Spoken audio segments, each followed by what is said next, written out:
Hey guys, and welcome to this week's episode of the Africa Miranda Show. I'm your host, Africa Miranda, and this week we are going to get our money right. Now, I will say that I have had quite the financial journey, a lot more downs than ups, but I've been able to get some really great advice from people that I trust, because I do believe if you're going to get advice about money, it has to be people that have receipts. My two guests today are two women that are making amazing strides in the financial realm, and I just know that they're going to pour some information into you that are going to get your accounts in order. My first guest is Tiffany the Budgetnista Aliche, who is a best-selling author. She's led over 600,000 women to living their best financial lives with the Live Richer Challenge, and she is honestly just world-renowned with her knowledge and just all of the things that she does in finance. Next, my good friend, and again, one thing I like to do on this show is let you know about people that I love that I think you should know. And I'm sure all of you have that friend that you call the money friend. Dafina Smith is my money friend. But she is also the head of a multi-million dollar beauty business, Sunny's Hair. We're going to get so much information from these two ladies today so that we can get our accounts in order. I feel like I need a pen and paper, and y'all need to get yours out too, because we're going to get it together today. No, I honestly, Dafina, you have saved my financial life. Like I tell her all the time, I would not have a savings account if it were not for Dafina. Okay. And Tiffany, you're someone that, of course, everyone's heard of the Budgetnista, seen you online. So to have you here today, I'm very fortunate, because I think money's one of those things that, as I said in the intro, you definitely want to talk to people that have receipts. And I think a lot of people say that they're experts and you should be doing this with your money. And I'm like, but do they have any money? Dude, you know what I mean? And it's not about saying that you have to be a millionaire. Yeah. But I think that to give people advice, you ladies have the track record. Now, Tiffany, you've tell me a little bit about the Live Richer Challenge, because one thing Dafina and I have talked a lot about is like how money is a mindset. Yeah. So I started the Live Richer Challenge in 2014 because so many women were reaching out to me online asking for help. Yes. And before that, I really was like an in-person financial expert or financial coach. And I thought, how do I take what I'm doing on person and how do I take it online? And reach more women. Yes. Because you can only do so much one-on-one. Exactly. And so my ideal goal was 10,000 women. And so we got that. Okay. And then every year it grew. Right. And now we're at 600,000 women. That is fantastic. Now, what does it take to become a member of the challenge? And I feel like everybody now is like, so how do I become 600,001? Well, it's totally free, and it has been since I started it. Okay. Because it's kind of my way to give back to women that are like me. Got you. And so you just go to livericherchallenge.com and you choose one of the challenges that I have up there. And it walks you through. I used to be a school teacher. Got you. For over 10 years before I started the Budgetnista. And so it's me being the school teacher that I am in this and setting, walking you through your financial goals. So if you want to try the savings edition, you learn how to save. There's a net worth edition. There is a credit edition. There's a fundamentals. And so it's all totally free. And then you become a dream catcher. And so that's what the 6,000 women and I call ourselves. Oh, wow. Like Beyonce has the beehive, right? Yeah, so your group is the dream catchers. Yes, all right, I love it. And so what that means is that you are no longer alone, that you are part of a collective of women who are working together on their finances. See, and I think that's the thing too, is that so much of money sometimes can be shameful. I know, like when after college I had all these credit cards, and you start getting like the letters in the mail, and I stopped opening them because you think that if you don't open them, you don't have to deal with it, and it's just so embarrassing. And then when I finally had to deal with it, I was like, I have no credit. I have no money. I'm in all this debt, but it takes talking to someone. Yeah. And I always appreciated like the advice that you would give, because I was like, how does Dafina know all this stuff about money? Now, one of the things I said, again, was the savings account. Yeah. Why, like that? You always said to me, savings give you options. Yes.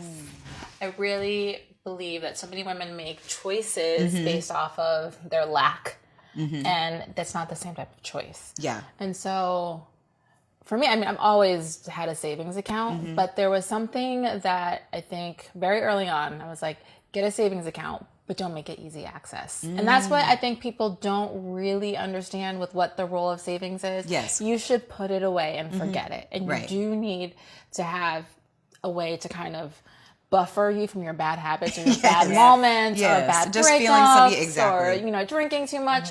So I would always tell anyone, it's part of my gospel. If you know me, I'm like, get a savings account. And she does. Step one, and it cannot be linked to any other account. I'm giving you the praise hand. Yes. Right now. It changed my life. Like, I literally, guys, I started putting away, I think you told me, because you were like, just start with any small regular amount. I started with $50 every 2 weeks. Yeah. And then I looked up in a few months, I had like a couple thousand, it's just, and it grew. But what it started doing was just that practice, because you feel like you don't have anything and it's too big to start. Yeah. Yes. I was gonna say an online. I like the fact that you said to make it kind of inconvenient. Yes. And that's why I like those online only savings accounts. Yes. Because that transfer back to your checking is it's a 24-hour wait. Exactly. Now I want to talk about Sunny's hair. Okay. Because I like, you know how it is when you're so proud of your friends, but Dafina does not toot her own horn enough. This business is like, your family is one of the few Black families that has had a beauty business in this like dominate. We're not the ones that dominate the beauty industry in that space. Yes, correct. No, we've been in business 26 years. With a small business, you really get to learn the fundamentals of like what you do with a little is what you do with a lot. Yes. Yes. And so it really kind of gave people access to how you grow and actually have a business. Perfect segue, because that's the thing. So many Black women, I feel like we're like the largest growing group of female entrepreneurs. But again, this is still something I'm challenged with. It's like, you're not really, like, are you a business if it's just you? Like, yes, you got your LLC, but if it's the only person that's getting paid is you, is it truly a business? So is it a business or business? No, and that's so real, because I think there's this pressure of like, we got to be a boss. But what are I think a lot of women would be helpful to know, what are the steps to really grow a real business? So about 2 or 3 years ago, I was still my own admin. Got you. So like, you were emailing and Michelle would email you back. That was just Tiffany. Like, right, same. Same. I'm team Africa Miranda. Yes, I know. And so I realized that I thought I couldn't afford to hire someone, but you really can't afford not to. And so I hired an admin. And looking back now, I would have hired a finance person first, because you can always answer your own emails. Of course. And I thought, well, I'm in finance, I can do it, but it's different managing your personal finances than it is managing your business. Separate. No, that's been challenging. And so bringing someone on to help manage the finances, and then bringing on an admin, and then project manager. Now we have about 20 folks on staff. Half of us are full time. Okay. And so now I'm realizing, okay, Tiffany, you're really running. Right, like this is a real deal business. Yes. And you start thinking about taxes and paying them quarterly. And so not that you don't have a business if you're a solo entrepreneur, but it's another level that you want to take yourself to. And so, we just hit 7 figures for the first time last year. Oh, congratulations. And so now our goal is to make sure that the average team member makes 6 figures a year. So that's what we're working toward now. I love that everything that you're doing is about, again, building the other people. And Dafina was the same with you at Sunny's. It's been also, as a friend, watching you now as a wife and mother of like small twin boys, but yet you're still running this business, because I also think a lot of women feel like, well, oh my God, I have all these responsibilities. Like, when would I have time? And you do seem to make it work. I do, and I will be completely honest. There's stages of a business, and so, and I think when you're with the children, it's the same way, and so you kind of know when it's time, like when you do everything when they're an infant, right? Gotcha. And that's most infancies of a business. But then you hit this point where you're like, okay, I can send them off to like a little mommy and me playtime, and then it's daycare or it's school, and as the business grows, that's what's really been nice with children is that I've actually looked at. I went to law school for a year and dropped out. And it was a very kind of like shameful year for me in a little bit. And I slowly came back into the business. But what I've realized is that I'm looking around a lot of my friends who were in law or in these like very like glamorous sounding careers, and the pressure of having a family, none of them are working anymore. Gotcha. A lot of them are at home, and I'm actually working. I don't necessarily have the sexiest sounding, you know what I mean? Yeah, no, I know. But it's allowed me that, and I really have this new appreciation for my business as like almost like this another person in my life that allowed me to take the time to be at home with my kids a lot more than most people would if you be had to be able at an office and get back. No, absolutely. But now they're in school, and I have a lot more time, and I have a new appreciation for my career within my business, and my business has really, I mean, it's up 700% from last year, which was up 300% from the year before. And that's really, I think, because I have this like gratitude because it gave me that chance. Because there was a year where it was on my support. Because I was focused on, I mean, life happens. And I feel like that's also a good lesson to realize is that you can't, so many people look at these success, you all have these great success stories, and it's like, but I can't even balance my checkbook. And realizing that there are steps. Yeah. So what would you all say to women that, maybe their credit is, they got like the ISA, the ISA on Insecure, like the bad credit score, because so many of us are sometimes making our way out of bad decisions and need some steps to kind of get on the right track. Mm-hmm. Honestly, I at one point, I would say 5 years ago, I was negative $300,000 in debt. And so, yes, that was student loans, that was credit cards, and that was a mortgage that I couldn't afford anymore. Gotcha. And so you're right. You see so many like Instagram pop-ups, and they're like, "Oh, I made $1 million my first year." And you're like, "Wait." Yeah. And that's awesome, honestly. Yes. But I'm year 8 in business. Yeah. And you just Gotcha. crossed over. But I also want to be here for another 8. Yeah. Yes. And so there's nothing wrong either way, but I would say first steps, you have to really take care of your personal finances. It starts with a budget. I know it doesn't sound sexy, but At all, but budgets are critical. So here's the point. The point is for you to have a budget so you can save. Because in order for you to really grow wealth, your savings has to turn into investing. Because investing is what leads to wealth.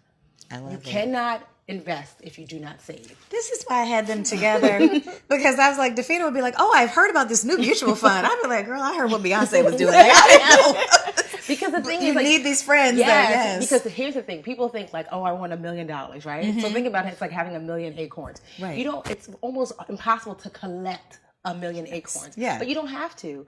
If you collect maybe 10,000 of them, and then you plant them, and acorns turn to oak trees, and then oak trees grow acorns. It's the same thing with your money. You don't have to earn $1 million. Gotcha. You can literally save some, invest some, and it will grow into $1 million. And so if people understood that, they will respect their savings more. Yeah. That's a good point. There is also, I tell a lot of people, I think when you're really trying to save, first thing you need to do is go through your bank account and look at everything that is on auto draft. If That's a good possible, point. take it off.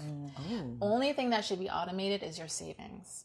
And I know that, for credit purposes and convenience purpose, it's great. But it takes away the mindfulness a little bit of That's true, do 'cause you it's really just need gone. that? There's a lot of like money wasted every month. I'm really stupid stuff. And if you had to like actually give them cash, You wouldn't want to do in it. person That's a every month good for that, point. you wouldn't do it.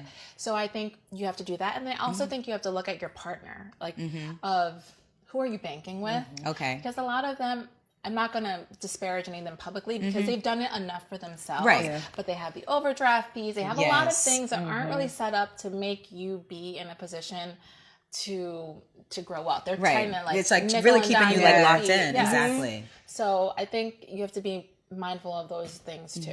What do you all think about the new thing now is like Digit and Capital, like those little like auto draft, like little savings accounts? Because I call them like fun savings because I'll look up and it's like, oh, $600 is in there. Yeah. And I've kind of used those as like travel fun or like different things like that. Like, do you think that those are smart to do in addition, not as to replace your regular savings, but just as an additional way? I do, honestly. I really like Digit in particular, and Capital I like as well too. But I like them because, like you said, especially for folks. So my folks who are like, I cannot save. One thing that I just want to just side address for everybody that's watching, this is one separate thing.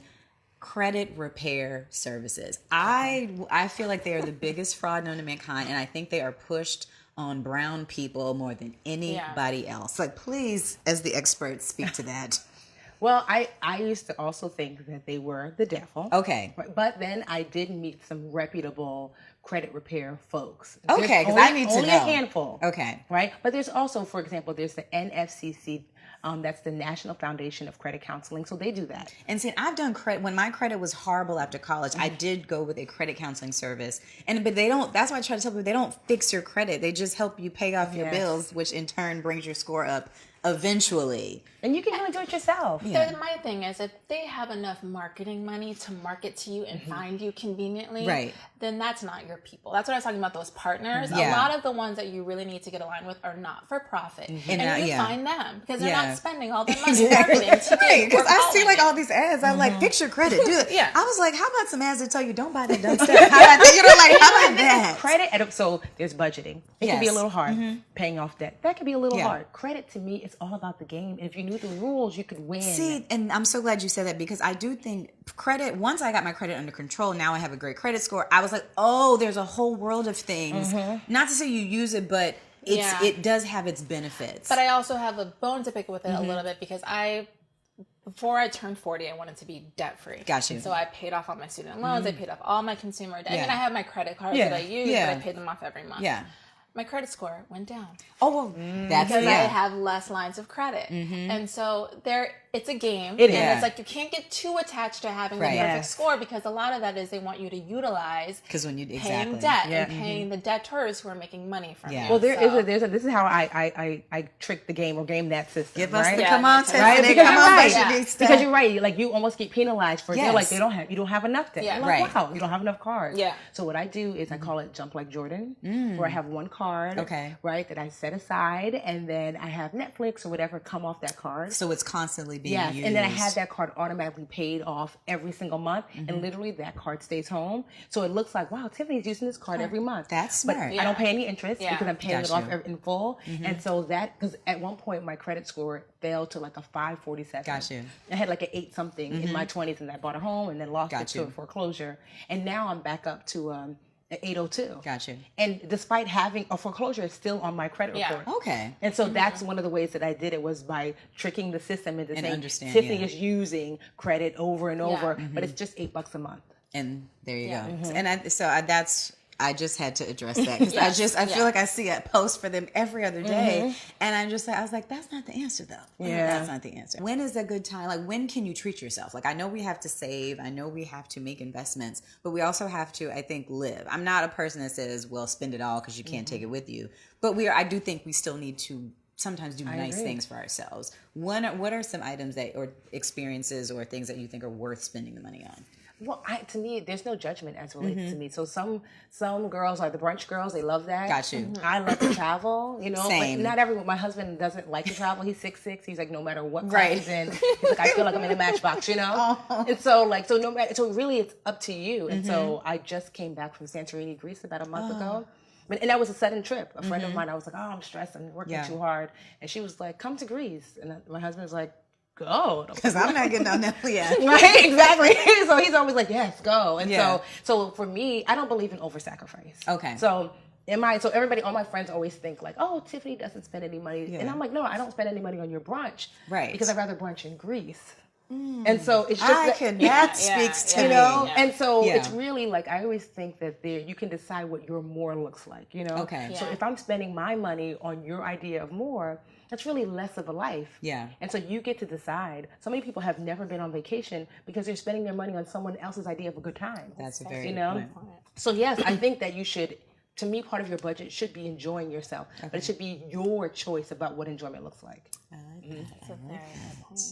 This is, I'm like, what else do I need to know while I'm here? No, this, again, I appreciate you all sharing, because money can just seem so daunting, so overwhelming, and just so like far in the distance of, what you can hope to accomplish, because so many of us don't talk about money. Yeah. Like, I don't remember a conversation sitting with my family and going like, well, this is what you do with credit cards. Like, my grandparents gave me a savings account when I was little. I knew my family worked and owned property, but I didn't. I shouldn't have had 7 credit cards in college. But nobody told me don't get 7 credit cards, so I got them. Well, there was a huge marketing machine behind it. And I think that you have to be aware of, most money is being spent getting us to spend our money. Yes. And there's nothing wrong with that, but you have to find, to your point, what makes sense for you. Yeah. And there is because money can be this really amazing, empowering thing that can give you experiences, bring you close to people that you love. It can help, change the world. I mean, you need money. Right. And you need to be honest about, when you have it, when you don't. Right. But I think it doesn't also need to be put in this kind of this binary situation. Exactly. You're all about your money or you're not. Yeah. It doesn't work that way. I just wish people would cease aligning their self-value and how they felt about themselves with stuff, Yeah. And so that's really what it comes down to, like people, I feel like that's really the detriment when it comes to money, is that folks have decided, if I don't have this, it means this about me. Exactly. Then I'm not this, or I'm not enough. And so when I taught for preschool, I taught for 10 years, and I made decent money, like $65,000 a year, but I was a really good saver. So I saved $40,000. I bought a condo when I was 25, and I had a great credit score, and I call myself financially perfect. I had not made any big financial mistakes, and then the recession hit, and I lost literally everything. Wow. My boyfriend at the time, who I thought we were going to get married, gone. House gone. Wow. Like my bank account gone. My savings account, my retirement account, everything was gone. I moved back home at age 29 with my parents. I spent my 30th birthday in the extra schmedium bed that I grew up in. And I remember thinking, like, this is not the dirty, flirty 30. Right, this is not sexy. Like, no. You know, but losing all of that taught me that. And for 2 years, I said, something's wrong with me because I don't have these things. Yeah. And so losing all of that, what it taught me was I had to rebuild up who Tiffany was outside of stuff. So even now, you would never know. Even now, like I was telling my husband, my accountant was telling us, you guys, you're certified millionaires now. And I was like, no. He's like, yeah, well, you might not think so, but the IRS is right. Yeah.